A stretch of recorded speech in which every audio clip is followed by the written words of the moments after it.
नमस्कार जय जगन्नाथ आसतु जानिबा आजिर केतेगुड़िए अनुचिंता टिप्स।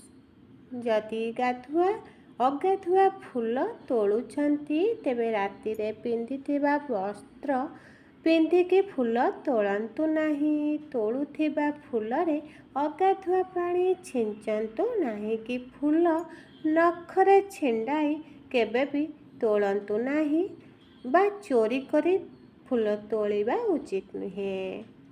सकाळु सकाळु पूजा पाई आमे फूल तोलिया पाई आमे कौन करती ना स्नान न करके भी आमे पूजा फूल तोलती।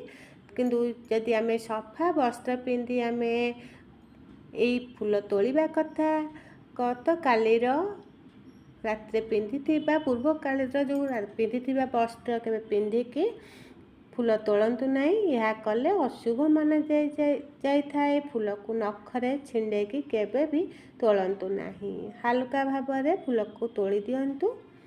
तापरे कौनसी कथारे आपण को पाइथिबा अपमान काहाकु मध्य जणातु नहीं। कि यदि आपण कौनसी कथारे अपमानित करिथाए से विषय काहाकु जणातु नहीं। कारण जी भी जानिबे सेही अपमान आपणकर सम्मान करने को से माने छाड़ी देबे। दान धर्म आपणक अर्जित पुण्य कर्म अटे। यही कर्म आपणक संकट कि समय धन अटे। तेणु यही कथा को काहाकु मध्य जणातु नहीं। जदि कहीं आपणक खराब समय कथा जदि जानती कि अपमानित कथा जानती ताले सी पछरे आपण को मध्य आपणकर दुर्बलता को आप जानिला परे आपन को असम्मान करि पारंती। तेणु से समय शांत रही काहाकु भी से विषय जते क्लोज सांग हुंतु क्लोज लोक हुंतु कहंतु नहीं। हिंदू परंपरा अनुसार विवाह दिन जदि वर्षा अत्यंत होता है अत्यंत शुभ माना जाए। सौभाग्य बोली विवेचना करा जाए जदि वर्षा विवाह दिन होता है। कहीं यही दिन यदि वर्षा हुए स्वामी स्त्री उपर भगवान आशीर्वाद रही थाए बोली मानती। तेणु वर्षा हवाटा यदि विवाह दिन होता है ताल बहुत भल। माघ मासरे जन्म हेले दानी एवं पंडित बहु कुटुंब बंधु देवभक्त एवं प्रियवासी होता।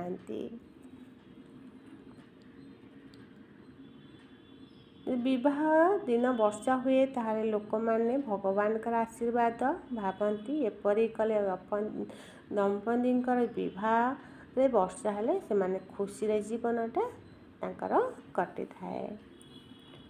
शोइबा घरे जदि राधा कृष्णकर फोटो रखती ताले बहुत भल शुभ होता है। खाली राधा कृष्ण का फोटो ही रखिए शोइबा घरे अन्य कौन ठाकुर का फोटो रखा कथा नुहे। राधा कृष्ण का जदि फोटो रखिले आम आपण मैंने देखती ताले यह शांति प्रेमर भाव आसी थाए। दंपति संपर्क को बहुत दृढ़ करए और भल करें। तेणु भगवान अन्य कौन ठाकुर का फोटो रखंतु नहीं राधा कृष्ण का फोटो छाड़ा। 5 नंबर जदि फाल्गुन मासरे कौनसी पिलांकर जन्म हुए ताल से पिलांकर स्वभाव शांत पंडित से माने होई थांती एवं समस्त से भक्ति करी थांती। बापा माँ को से बहुत श्रद्धा मध्य करती। बुद्धिमान से मानकर स्वभाव होता है। सुपंडित मध्य होई थांती एवं धार्मिक मध्य होई थांती।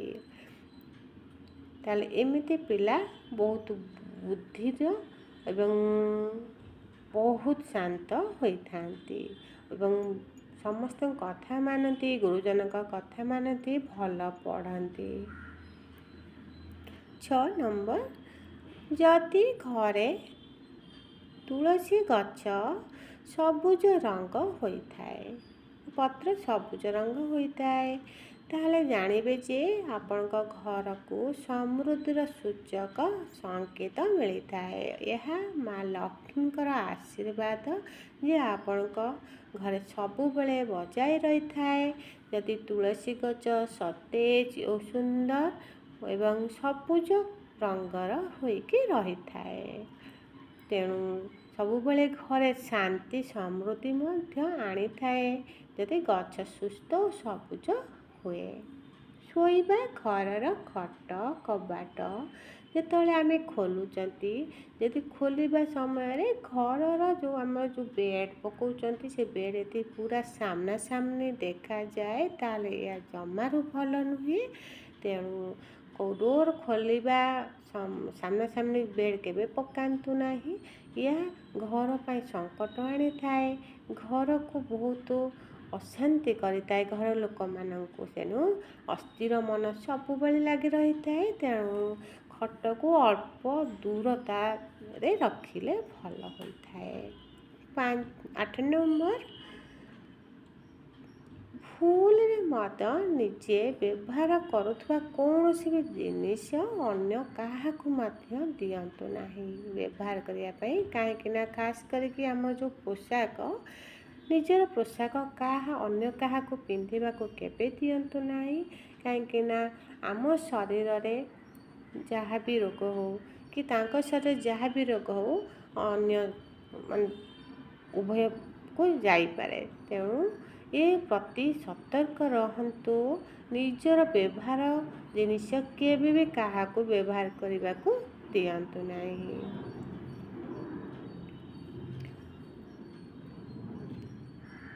ତେଣୁ ଏହା ସ୍ୱାସ୍ଥ୍ୟ ସମସ୍ୟା ତ ନିଶ୍ଚିନ୍ତ ଆଣିଥାଏ, ବେଶୀ କରିକି ଚର୍ମ ସମସ୍ୟା। ଚର୍ମରେ ଯଦି କାହାର କୌଣସି ପ୍ରୋବ୍ଲେମ୍ ଥାଏ ତାହେଲେ ଅନ୍ୟ ଜଣଙ୍କ କତିକି ଯାଇଥାଏ ଏଇ ଆମର ଯେଉଁ ପୋଷାକ ଦ୍ୱାରା। ତେଣୁ ପୋଷାକ କେବେ ବି କାହାକୁ ପିନ୍ଧିବାକୁ ଦିଅନ୍ତୁ ନାହିଁ, ନିଜର ପିନ୍ଧିଥିବା ପୋଷାକ। ଯଦି ଆପଣ କାହାକୁ ନିଜର ଘଣ୍ଟା ମଧ୍ୟ ଦେଉଛନ୍ତି, ଏହା ବାସ୍ତୁଶାସ୍ତ୍ର ଅନୁସାରେ ଆପଣଙ୍କ ପାଇଁ ଭଲ ସମୟକୁ ଖରାପ ସମୟରେ ପରିଣତ କରିଥାଏ। ତେଣୁ ନିଜର ଘଣ୍ଟା କାହାକୁ ମଧ୍ୟ ଦିଅନ୍ତୁ ନାହିଁ। ତେଣୁ ଏଇ କିଛି ଟିପ୍ସ ମନେ ରଖନ୍ତୁ ଏବଂ ନିଜ ଜୀବନରେ ଉପଯୋଗ କରନ୍ତୁ। ନିଶ୍ଚିନ୍ତ ଆପଣ ସବୁ ଯେତିକ ସମସ୍ୟା ଦୂର ହେବ। ଏବଂ ଏ ଭିଡ଼ିଓଟି ଦୟାକରି ଶେଷ ପର୍ଯ୍ୟନ୍ତ ଦେଖନ୍ତୁ ଏବଂ ହାଇ ପଏଣ୍ଟ ଦୟାକରି ଦିଅନ୍ତୁ, ଲାଇକ୍ ସେୟାର ମଧ୍ୟ କରନ୍ତୁ। ତାପରେ ଟିପ୍ସ ହେଲା, ଆପଣ ଯଦି ନିଜ ବିଛଣାରେ କୌଣସି ବି ଜିନିଷ କାହାକୁ ମଧ୍ୟ ଦିଅନ୍ତୁ ନାହିଁ।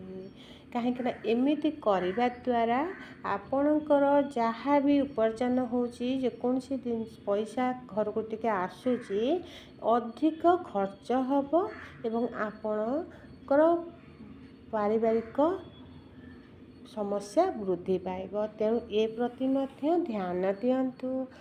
ଏପରି କରିବା ପୂର୍ବରୁ କେବେ ବି ମଧ୍ୟ କରନ୍ତୁ ନାହିଁ ଯେ ଆପଣଙ୍କ ବିଛଣାର କୌଣସି ବି ଜିନିଷ କାହାକୁ ଦିଅନ୍ତୁ ନାହିଁ। 11 ନମ୍ବର, ନିଜର ପ୍ରକୃତ ବୟସ ବା ଆୟ କାହାକୁ କହନ୍ତୁ ନାହିଁ ଯେ ମୁଁ ଏତିକି ଟଙ୍କା ପାଉଛି, ଏତିକି ଟଙ୍କା ମୋ ଘର ଚଳୁଛି, କି ମୋର ଏତିକି ବୟସ, ଏସବୁ କିଛି କାହାକୁ କହିବା କଥା ନୁହେଁ। ନିଜ ରୋଜଗାର ବିଷୟରେ ଅନ୍ୟକୁ କହିବା କଥା ନୁହେଁ। ତାପରେ ସହିତ ନିଜର ଘରର କଳି, ଯଦି ଝଗଡ଼ା ହେଉଛି କି କ'ଣ ହେଉଛି, କାହାକୁ ମଧ୍ୟ ସେୟାର କରନ୍ତୁ ନାହିଁ। ଏହା ନିଜ ଘର ପାଇଁ ବହୁତ ଅସୁବିଧା ହୋଇଥାଏ, ନିଜର ଘର ମଧ୍ୟ ଭାଙ୍ଗିଥାଏ। ତେଣୁ ଏ ପ୍ରତି ଧ୍ୟାନ ଦିଅନ୍ତୁ।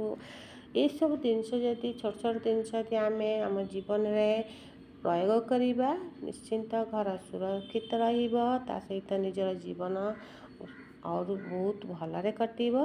ନମସ୍କାର, ଜୟ ଜଗନ୍ନାଥ। ଯଦି ଏ ଭିଡ଼ିଓଟି ଆପଣଙ୍କୁ ଭଲ ଲାଗିଥିବ ଦୟାକରି ଲାଇକ୍ ସେୟାର କରିବା ସହିତ ହାଇ ପଏଣ୍ଟ ଯେଉଁଟା ତଳେ ଦେଇଥାଏ ସେଇଟାକୁ ନିଶ୍ଚିନ୍ତ ଦିଅନ୍ତୁ ଏବଂ ଆପଣ ସମସ୍ତେ ଭଲରେ ରୁହନ୍ତୁ। ଆଜିର ଦିନଟି ଆପଣଙ୍କୁ ଭଲରେ କଟୁ। ନମସ୍କାର, ଜୟ ଜଗନ୍ନାଥ। କମେଣ୍ଟରେ ଭଗବାନଙ୍କ ନାଁଟି ପ୍ଲିଜ୍ ଦୟାକରି ଦିଅନ୍ତୁ।